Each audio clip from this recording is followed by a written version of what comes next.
What is going on, you guys? GT Jesse here, and in today's video we are going to be doing a lowrider style livery on the newly released Volvo 240 wagon in Gran Turismo 7. Guys, this is an airbrushed style design. I haven't really seen a lot of designs like this in Gran Turismo, and it was good enough to yield first place in the first round of the GT Community Designs livery competition. If you guys want to join that contest, it's going to be running for a while. I'll drop a link to the Discord in the description of the video below. But guys, it's been a while since I made a video. Do apologize for that. Life has been busy. This whole livery design journey has actually expanded into a real life business where I am designing liveries for people on a freelance basis. And I'm not talking about in video games, I'm talking about for their real life show cars and real life race cars. If that is something that you guys are interested in contracting me to do for you, feel free to shoot me an email at unclejesseraces@gmail.com. But aside from that, you guys, appreciate you stopping by. You're going to see some pretty cool tips and tricks that I leverage while creating this livery. The video is only sped up to 6x speed, so you should be able to reduce the speed a bit if you want to slow it down and just see exactly what I'm doing.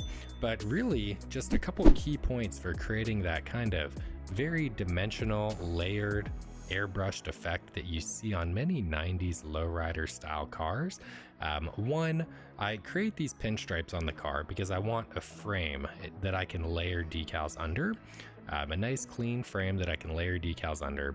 And then after I create these pinstripes, I go in and I actually download several of these kind of not preset, but decals that the community has created and uploaded to Gran Turismo. And you can see the tags that I used to search for them if you want to find and install them yourself.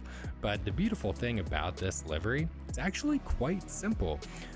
From a design perspective, I think I used a total of maybe 15 different actual decals. And so there's not a lot of variety in the decals that I used. I used a lot of decals where I just kind of mirrored them and stretched them and flipped them in different ways. And they all really flow together very nicely if you do that very intentionally and do it the right way. So once I get these kind of pinstripe airbrush style decals on the car, you're going to see me go in and reduce the opacity on them. And that's kind of key because this large metallic flake green paint, I want those metallic flakes to shine through the decals when you're looking at it in the right light. And that's going to give it that very kind of traditional lowrider effect where it's airbrushed and it looks airbrushed, but it's actually in Gran Turismo just a decal, because it's kind of a transparent decal. I also use gradients quite a bit, like you see me doing right here. So right under that pinstriping frame that I created, I'm putting a black gradient in, and that's going to give it a nice three-dimensional effect.